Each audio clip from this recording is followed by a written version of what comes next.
अगर मैं आपसे कहूं कि शायद आपके कुछ फैसले आपके अपने नहीं हैं, तो जो वीडियो आप देखते हैं, जो चीजें आप खरीदते हैं, जिस बात पर आप गुस्सा होते हैं, जिसे आप सही या गलत मानने लगते हैं, हो सकता है इन सब पर किसी अदृश्य सिस्टम का असर हो।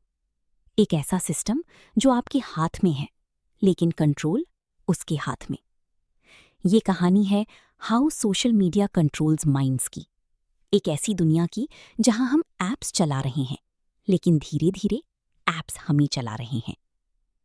शुरुआत सिर्फ टाइम पास या कुछ और?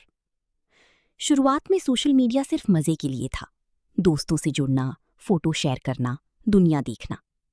लेकिन समय के साथ ही सिर्फ प्लेटफॉर्म नहीं रहा, ये बन गया ध्यान खींचने की मशीन, आदत बनाने का सिस्टम, राय बदलने का माध्यम और व्यवहार प्रभावित करने वाला टूल। आज अरबों लोग हर दिन घंटों सोशल मीडिया पर बिताते हैं। सवाल ये नहीं कि हम इसका इस्तेमाल करते हैं, सवाल ये है कि ये हमारा इस्तेमाल कैसे करता है।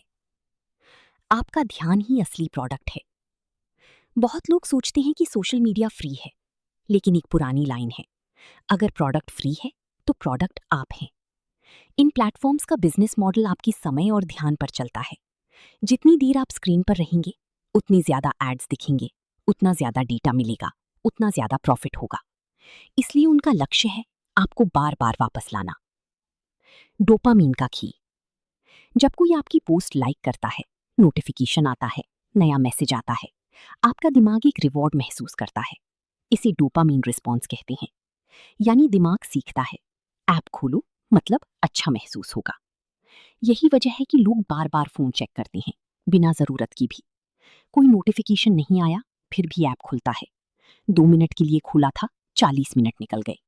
सोने से पहले देखा, सुबह उठती ही फिर देखा। ये सिर्फ हैबिट नहीं, बिहेवियर डिजाइन है। इन्फिनिट स्क्रूल, अंतहीन जाल। पहली किताब खत्म होती थी, अखबार का आखिरी पेज होता था, टीवी शो खत्म होता था। लेकिन सोशल मीडिया फीड, उसका कोई अंत नहीं। आप स्क्रॉल करते जाते हैं और कंटेंट आता जाता है। ये डिजाइन एक्सीडेंट नहीं है, इसे जानबूझकर बनाया गया ताकि आप रुकी नहीं। हर स्वाइप पर दिमाग सोचता है, अगला पोस्ट शायद और इंटरेस्टिंग होगा, और आप लगी रहती हैं। एल्गोरिदम आपको आपसे बेहतर जानता है। आप क्या देखते हैं, किस पर रुकते हैं, किसे लाइक करते हैं, किसे स्किप करते हैं, किस बात पर कमेंट करते हैं, ये सब डेटा बनता है। फिर एल्गोरिदम तय करता है कि आपको क्या दिखाना है। धीरे धीरे वो समझने लगता है आपको किस चीज पर गुस्सा आता है, क्या आपको हंसाता है, किससे आप डरते हैं, किस तरह की खबर पर आप रिएक्ट करते हैं। यानी स्क्रीन पर जो दिख रहा है वो दुनिया नहीं, आपके लिए चुनी गई दुनिया है। एको चेम्बर, जब आप सिर्फ वही सुनते हैं जो आपको पसंद है। अगर आपको एक तरह की बात पसंद आती है तो एल्गोरिदम वैसी ही और बातें दिखाता है। कुछ समय बाद आपको लगता है सब लोग यही सोचते हैं, लेकिन सच ये है कि आप एक बबल में हैं। इसे एको चेम्बर कहते हैं, जहां अलग राय कम दिखती है और अपनी राय बार बार सुनाई देती है। यहीं से पोलराइजेशन बढ़ती है, समाज दो हिस्सों में बंटने लगता है। गुस्सा क्यों सबसे ज्यादा बिकता है? शांत कंटेंट कम फैलता है, लेकिन गुस्सा, डर, विवाद तेजी से फैलते हैं। क्यों? क्योंकि लोग रिएक्ट करते हैं, शेयर करते हैं, कमेंट करते हैं। एल्गोरिदम एंगेजमेंट देखता है, सच या झूठ हमेशा नहीं। इसलिए कई बार सबसे एक्सट्रीम चीजें सबसे ज्यादा दिखती हैं, और धीरे धीरे लोग मानने लगते हैं कि दुनिया सिर्फ कियोस से भरी है। फीक यानी जानकारी की स्पीड सच्चाई से तेज भागती है। कंपैरिजन ट्रैप, सब खुश हैं, सिर्फ मैं नहीं। लोग सोशल मीडिया पर अक्सर अपनी बेस्ट मोमेंट्स दिखाते हैं, vacation, success, gifts, perfect body, perfect life. लेकिन व्यूअर अपनी रियल लाइफ से कंपेयर करता है और सोचता है सबकी लाइफ बेटर है। यहीं से anxiety, low self esteem, loneliness बढ़ सकती है। आप दूसरों की हाईलाइट रील को अपने बिहाइंड द सीन से कंपेयर कर रहे होते हैं। इन्फ्लुएंसर्स और हिडन पर्सुएजन। आज कई लोग प्रोडक्ट्स इसलिए खरीदते हैं क्योंकि किसी इन्फ्लुएंसर ने बताया।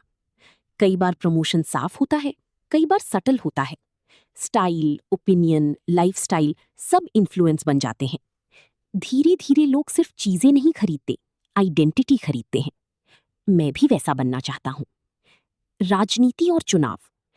सोशल मीडिया सिर्फ एंटरटेनमेंट नहीं रहा, ये इलेक्शंस, पब्लिक ओपिनियन, प्रोटेस्ट्स और नैरेटिव्स पर असर डालता है।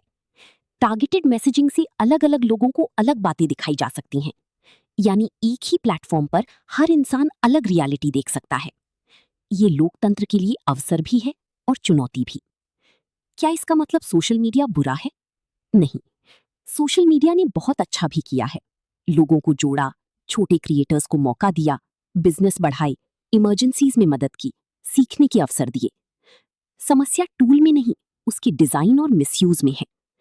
बचाव कैसे करें? अगर सिस्टम अटेंशन चाहता है तो सबसे बड़ा बचाव अवेयरनेस है। प्रैक्टिकल स्टेप्स: नोटिफिकेशन सीमित करें, स्क्रीन टाइम तय करें, हर खबर तुरंत मत माने, अलग व्यू पॉइंट्स देखें, बिना जरूरत स्क्रॉल बंद करें, सोने से पहले दूरी रखें, रियल लाइफ कनेक्शंस मजबूत करें।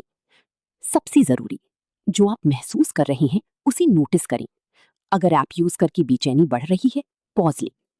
सोचिए, जब आप अगली बार फोन खोलें और बिना सोचे स्क्रॉल करने लगें, तो खुद से पूछिए, मैं ये ऐप चला रहा हूं या ये ऐप मुझे चला रहा है? अंत में, दिमाग पर कब्जा हमेशा जबरदस्ती से नहीं होता। कभी कभी वो कन्वीनियंस, एंटरटेनमेंट और हैबिट के रूप में आता है। सोशल मीडिया ने दुनिया बदली है, लेकिन अब सवाल है, क्या हम इसे इस्तेमाल करेंगे या ये हमें इस्तेमाल करता रहेगा? क्योंकि सबसे कठिन आजादी फोन से नहीं, इन्फ्लुएंस से मिलती है।